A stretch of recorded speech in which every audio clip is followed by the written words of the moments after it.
Okay, let's try and get our heads around this. Gaia, 1.5 billion astrometric solutions. Yeah, Just in the first, what, 34 months? that's right. I mean, just think about that number. 1.5 billion precise measurements of stars, where they are, how they're moving.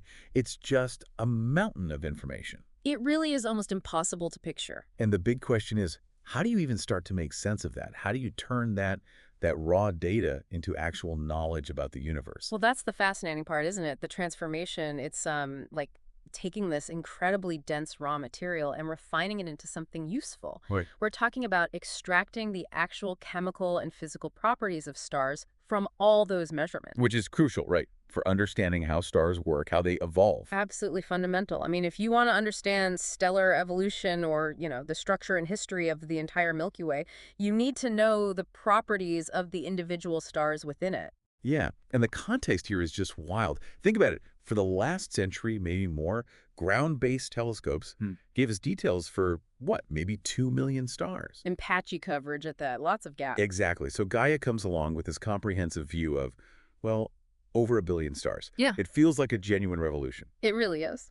So for this deep dive, what we want to understand is how Gaia's Data Release 3, DR3, how it acts as this shortcut. Right. How does it go from that raw data mountain to, astrophysical parameters that scientists can actually use? Information about what stars are. And that's the key question. How do you bridge that huge gap from, like you said, 1.5 billion dots of light and motion data to the physics of stars light years away?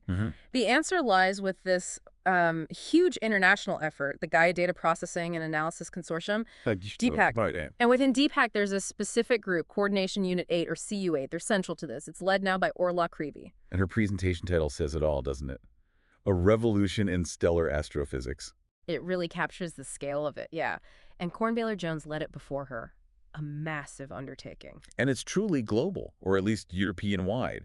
So many contributors, dozens of people from institutions in, where was it? Nice Heidelberg, Bordeaux. La Coruña, Brussels, Athens, Catania, Madrid, Torino. All pooling their expertise. Exactly. And all the heavy-duty computation that happens at CNES in Toulouse, France. Big science really needs that kind of collaboration these days. Absolutely.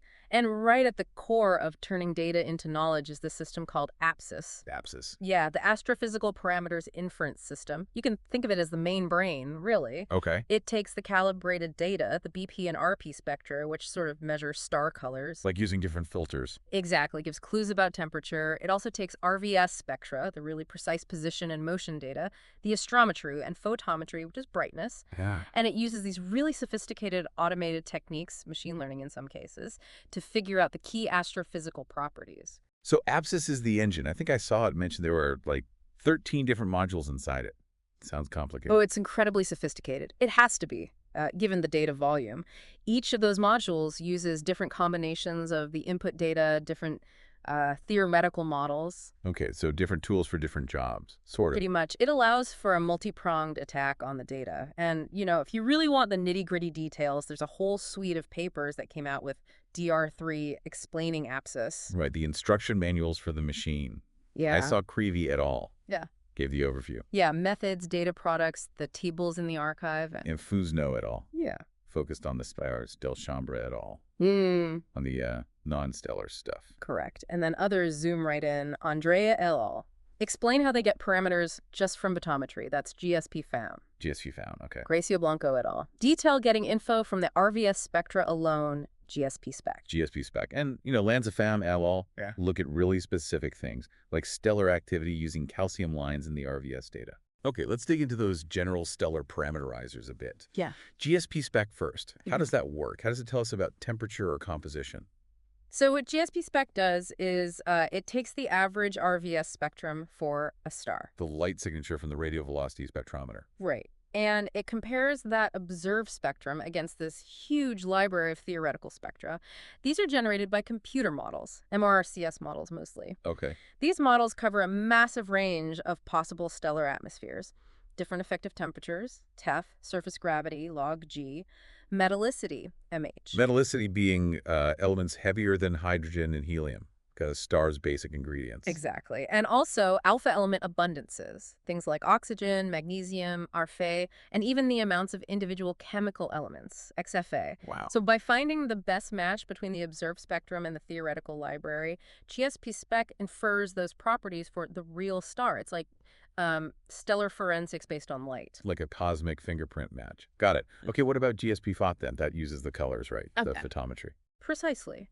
GSP Photo uses the BPRP spectra, those colors we talked about, plus the star's overall apparent brightness, its G magnitude, and crucially, its parallax. Parallax, that's the distance measurement from how the star seems to shift against the background as Earth orbits. That's the one, a fundamental distance indicator. So GSP Photo takes all that and uses a powerful statistical technique, MCMC Markov chain Monte Carlo. MCMC.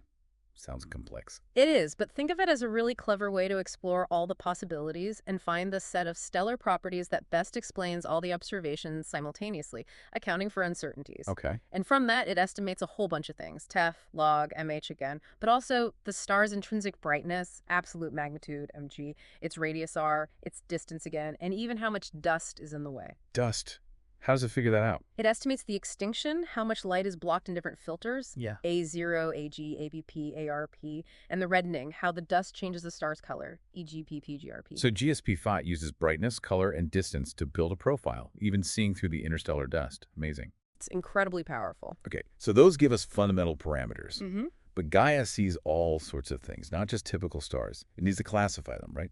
Enter the classifiers. Right. First up, DSC, the discrete source classifier. Yeah, DSC is really the first sort step. It looks at the basic data brightness, color, motion for every single source Gaia sees, and it assigns a probability. Is this thing most likely a normal star? Or maybe a white dwarf?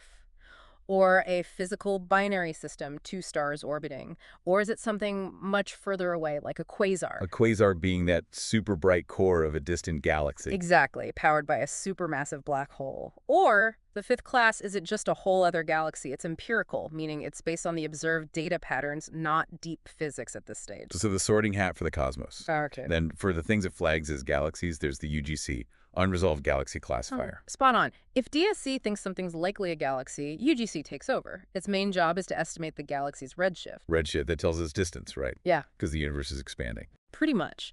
The further away something is, the more its light gets stretched to redder wavelengths by the expansion. So redshift gives us distance and speed. UGC uses supervised machine learning for this. Machine learning, how? Well, you train the algorithm on the BPRP spectra of galaxies where we already know the redshift from other surveys. Then you let the trained model estimate redshifts for all the new galaxies Gaia sees just based on their BPRP light signatures. That's pretty neat, using AI to measure cosmic distances. It's very effective for these faint, unresolved sources. Okay, what about the really bright, distant beacons, the quasars? That's QSOC, the QSO classifier. Yes. So once DSC flags something as a likely quasar, QSOC focuses on getting a precise redshift. How does it do that? It takes the observed BPRP spectrum and compares it to a standard quasar template spectrum. It then digitally shifts that template to different redshifts and finds which redshift makes the template best match the observed quasar light. Ah, okay, template matching. Essentially, yes. And this lets them determine redshifts across a huge range, from Z about 0.08 out to over 6. Redshift 6. That's looking back to when the universe was, what, less than 1 billion years old? That's right, peering deep into cosmic dawn. Just incredible. Yeah. Okay, but not everything is a single star or a distant galaxy. What about binary stars, things orbiting each other? MSC, the multiple star classifier. Right. MSC tackles the tricky cases where two stars are so close together, Gaia just sees their light blended as one point. Unresolved binaries. MSC tries to model the combined BPRP spectrum as the sum of two stars that probably form together, so they're coeval. Same age, roughly. Yeah, and it assumes a certain range for how much brighter one is than the other, a flux ratio between 1 and 5. By doing this modeling, it can try and disentangle the parameters of these close binary systems. Okay, makes sense. And the last classifier, TGE, total galactic extinction. That's about the dust in our own galaxy getting in the way. Exactly. All the interstellar dust and gas in the Milky Way blocks and reddens light from things behind it. TGE uses a specific set of giant stars where GSP Photo has already estimated the extinction quite well. So it uses those stars as probes. Kind of, yeah. Like standard candles. but for dust. By looking at how much extinction these giants suffer in different directions, TGE builds up all sky maps showing the total amount of foreground dust at different resolutions. Which must be super useful for correcting observations of everything else. Absolutely crucial. You need to know how much dust is there to interpret almost any astronomical observation correctly. So Apsis does classification and basic parameters. Yeah. But then there are these other processes building on that. Flame sounds cool. Final age and mass estimates. That's getting deep. Yeah, flame is really interesting. It takes the parameters from GSP Phot and GSP Spec Temp, gravity, metallicity, and combines them with the astrometry and photometry. Yeah. And it uses stellar evolution models to derive things like the star's radius, its total energy output or luminosity, its mass, and significantly its age. Estimating stellar ages must be tough. Incredibly tough. So having estimates for millions of stars from flame is a huge deal for galactic archaeology for understanding how populations of stars formed over time. Makes sense. Then there are more specialized modules. ESPCS, chromospheric activity. What's that? Right, ESPCS looks very closely at specific lines in the RVS spectra, the calcium to infrared triplet. Okay. The strength of these lines tells you how active the star's chromosphere is. It's a layer in its upper atmosphere. This activity is linked to magnetic fields, stellar winds. Potentially relevant for planets orbiting the star. Potentially, yeah. Affects the star's environment. ESPCS computes an index to quantify this activity level. Interesting. What about ESPHS and ESPUCD? Sounds like they target specific star types. They do. ESPHS is the extended stellar parameterizer for hot stars. It gives standard spectral types, OB, AF, G, K, M, for all stars it can. It's a classic classification. Yeah. But for the really hot stars, TEF above 7,500 Kelvin, it also provides more detailed parameters. ESPUCD focuses on the other end. Ultra-cool dwarfs. Tiny faint stars. Brown dwarf. Exactly. Very low-mass objects. Their spectra look very different, lots of molecules. ESPUTD is specialized in analyzing those to get their temperatures. And the last one, ESPELS, emission line stars. Yes. These are stars showing bright emission lines in their spectra, not the usual dark absorption lines. Meaning the gas is glowing, not just blocking light? Right. It indicates active processes, maybe the star is losing mass or materials falling onto it, accretion, or it has a very energetic outer atmosphere. ESPELS classifies these types of stars and measures the strength of a key hydrogen line, H-alpha, often linked to activity. It's just the sheer breadth of information being pulled out is staggering. Yeah. Which brings us back to the numbers from DR3. As you said, it's mind-boggling. 1.6 billion objects classified. Basically, everything Gaia saw gets at least a basic classification. It's phenomenal. And that's just the start. You mentioned characterizing the interstellar medium, distances for up to 470 million sources. Yeah, nearly 500 million individual distance estimates, plus that amazing 2D map of galactic dust covering the whole sky. Plus redshifts for millions of quasars and over 1 million galaxies. 6 million quasar candidates, 1.4 million galaxy candidates with redshifts, probing the distant universe on an industrial scale. And the core stellar parameters. Temperature, gravity, metallicity. Up to 470 million sources have those estimated, mostly from the BPRP data via GSP Phot, plus another 6 million high-quality ones from GSP Spec using the RBS spectra. And it doesn't stop there. Radius for 470 million, mass for 140 million, age for 120 million. Detailed chemical abundances for 5 million, looking at the stuff between stars with diffuse interstellar bands for 500,000, activity indices for 2 million, H-alpha measurements for 200 million. Spectral types for 220 million, classifying 50,000 emission line stars. And she goes on and on. It's an absolutely unprecedented data set, a true catalog of our galactic neighborhood. It really drives home that quote from Chaz Beachman, doesn't it? Yeah. About future astronomers never knowing the struggle. Yeah, the struggle just to get a basic distance or a spectral type for a star, that used to be painstaking work for individual objects. And now, thanks to the Gaia team and systems like Apsis, it's done for hundreds of millions.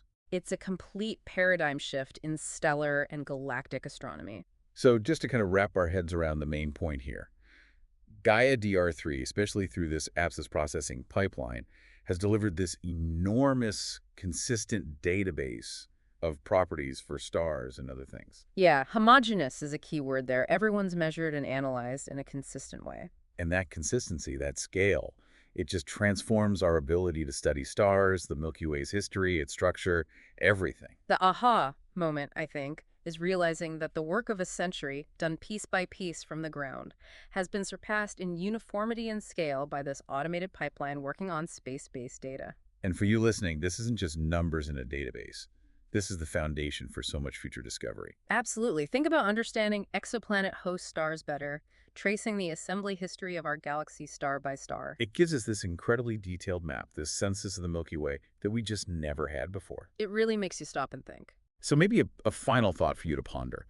With this incredible resource now available, this flood of data, what are the really unexpected discoveries that might be lurking just around the corner? Yeah, what completely new questions can we even start asking about the universe now that we have this kind of map?